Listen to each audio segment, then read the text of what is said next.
God feels deeply. For example, we see his delight in the creation account, and just a few chapters later, he's deeply troubled over humanity's sin.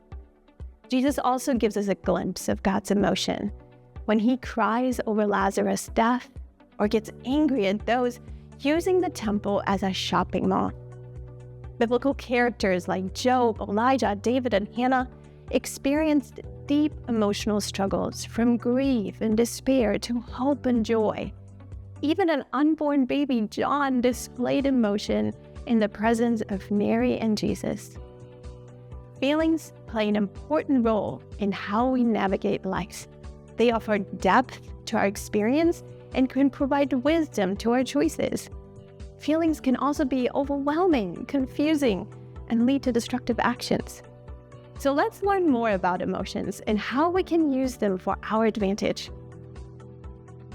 Feelings and facial expressions are universally understood, but the culture and family we grow up in shape our emotional frameworks, which means what we think and feel about our feelings. We learn about the meaning and value of emotions from those around us.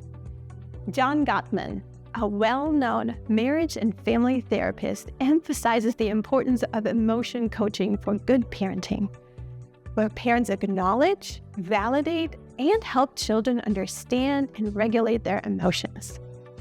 This approach involves teaching children to label their feelings, setting boundaries, and problem-solving together.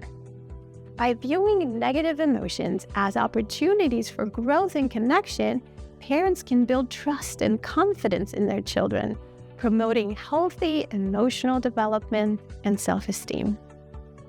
He says it's normal that not every emotion gets addressed, yet the overall consistency is key for it to be effective. Now, this is what we aim for, and yet many of us didn't grow up in a home where parents coached our emotions. Perhaps you had parents who reacted strongly or dismissed feelings, which unintentionally taught you to do the same. Gottman identifies 3 unhelpful parenting styles regarding feelings. Dismissing parents ignore or belittle their child's feelings. Disapproving parents judge and criticize their child for having deep feelings, and viewing emotions as weak or even a waste of time.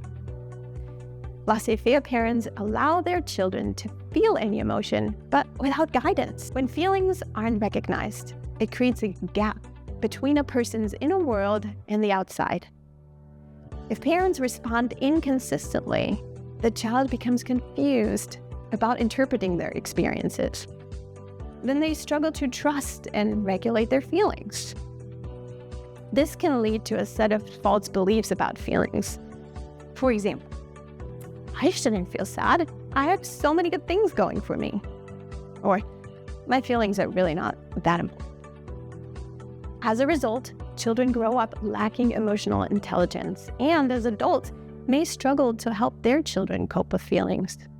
This pattern leads to a legacy of invalidated feelings. If you recognize this pattern in your family of origin, I got good news. You can learn to bridge the gap between what your childhood heart needed and what your parents provided. You can learn the skills necessary to grow in emotional intelligence and help your children do the same. So let's dive into today's session, which will focus on self-reflection, courageous vulnerability, and empathic listening.